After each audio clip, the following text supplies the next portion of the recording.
Aí o Bolsonaro é fascista, o fascista perde a eleição e o de viés autoritário não sai do poder. É muito engraçado, né?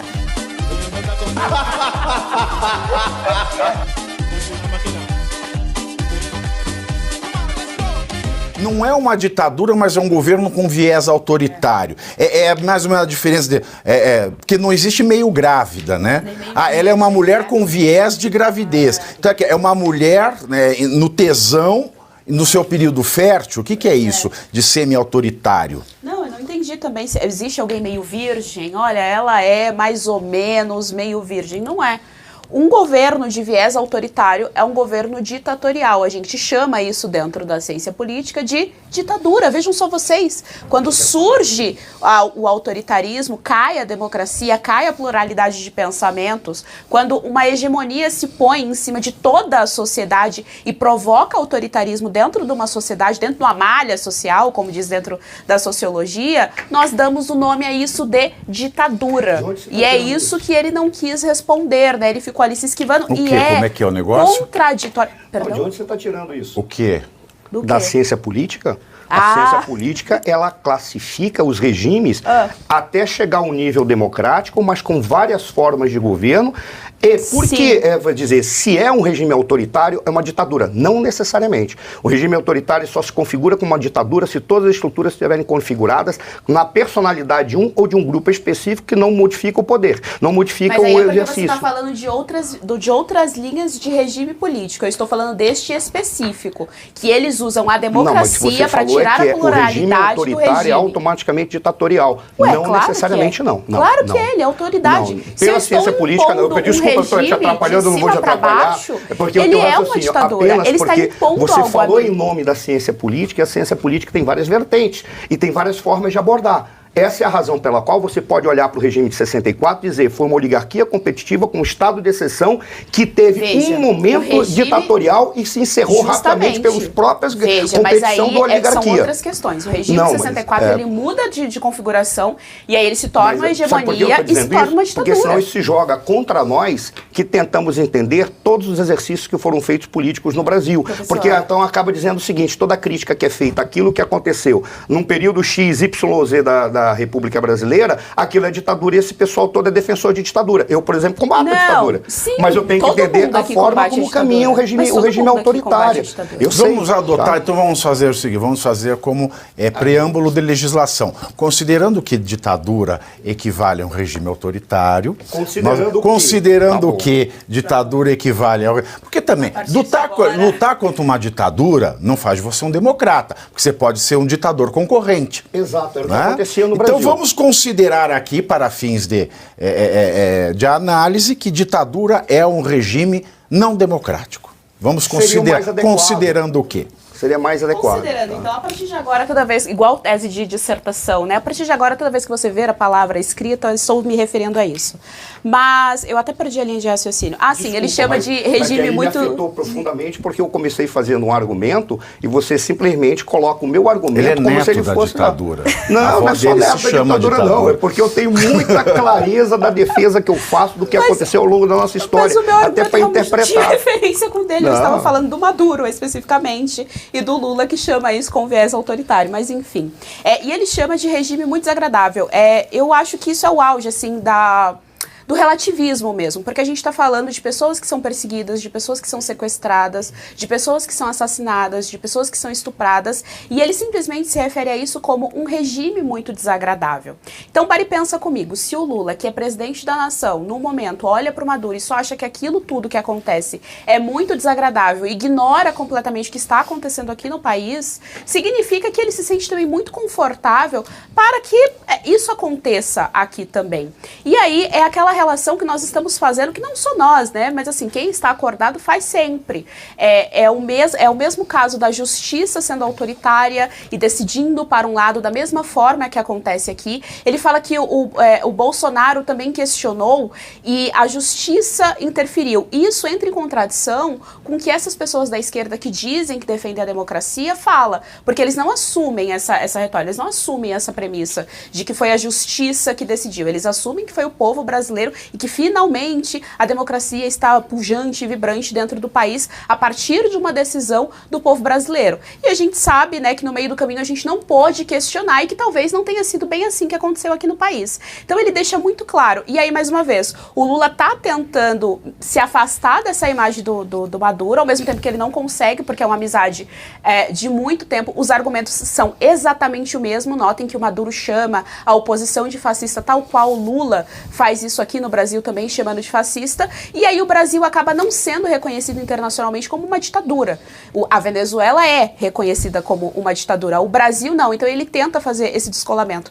E só para fechar, eu acho que ele sempre fala para rádio, porque a gente sabe que é um público diferente, né? É um público que geralmente tá sem acesso à tecnologia, à informação, então é um público diferente. Então ele precisa falar com esse público, por isso que o tempo todo ele tá em rádio pelo Brasil inteiro. Olha, Luiz Arthur Nogueira, porque é muito interessante, né? O Lula chama o Bolsonaro de fascista. Eu acho que o fascismo é um grau acima da ditadura, né? É uma ditadura, considerando que não é um regime democrático, com requintes, de desumanidade. Você pode ser um ditador humanitário, vamos pensar assim. Você não é escolhido, tá lá, mas você é uma pessoa muito séria. Veja o despotismo esclarecido, aquela hipótese e tal. Uma ditadura, né, não é democrático, mas é humanitário. Agora, o fascismo não. O fascismo é desumano. Aí o Bolsonaro é fascista, o fascista perde a eleição e o de viés autoritário não sai do poder. É muito engraçado, né? E valendo lembrar também que a Venezuela aprovou uma lei que impõe às ONGs, às organizações não governamentais de lá, né, uma lista imensa de obrigações a ser declarado e proibindo as ONGs de promoverem o fascismo, a intolerância e o ódio. Pavinato, por falar em proibição, vamos lembrar que na eleição da Venezuela, o Maduro proibiu a Comissão Europeia de acompanhar a votação. Agora, vamos ser aqui bem realista.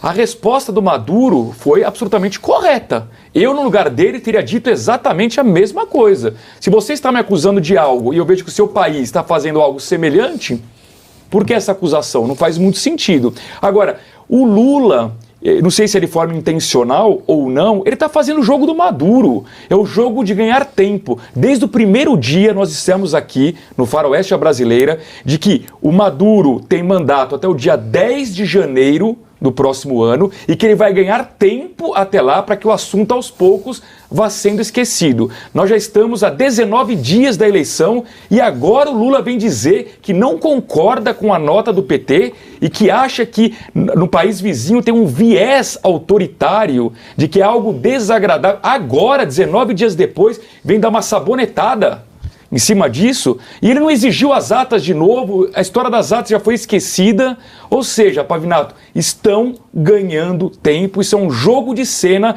essa troca aí de farpas entre Lula e Maduro. É aquela velha história, né? Pessoa cagada que reclama do cheiro do peido. Ai, peidaram na saia, tá toda embosteada a pessoa, né? É mais ou menos isso. Aí, doutora Ana Paula, eu vou pegar tudo isso que o Maduro falou e vou acrescentar uma coisa. Né? Porque essas ONGs, no caso do Maduro, essas ONGs elas tentam promover direitos humanos na Venezuela, porque a gente sabe que lá não tem, apesar de não ser uma ditadura, lá não tem direitos humanos.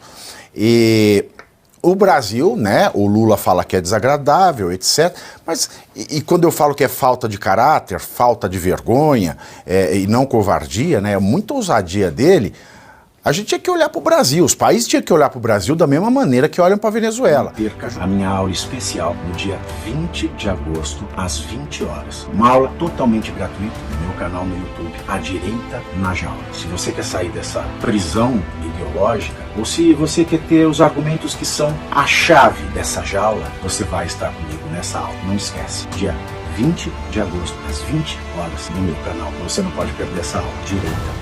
Então, primeiro você curte, que é o preço deste programa. Quanto vale o ingresso para ver este palhaço neste picadeiro bonito? Vale uma curtida. Vale o seu like, o seu joinha, o seu gostei. Então, a sua obrigação é curtir. Se puder, comente, porque quem comenta ajuda no engajamento. Então, primeiro C é curtir. segundo C é comentar, o terceiro C, o que seria muito louvável, seria você compartilhar. Tem um link que é a setinha, uma setinha assim, meia bomba. Sabe aquela, a setinha da pipa do vovô que se esforça? Você vai lá, copia o link, cola no seu Orkut, no seu Facebook, no WhatsApp, no Telegram, manda sinal de fumaça, pombo correio, não é pombo correio do banheiro, é o pombo correio que leva as mensagens, você passa para todo mundo que você gosta, para quem você não gosta, você também passa. Então, ó, curtiu, comentou, compartilhou.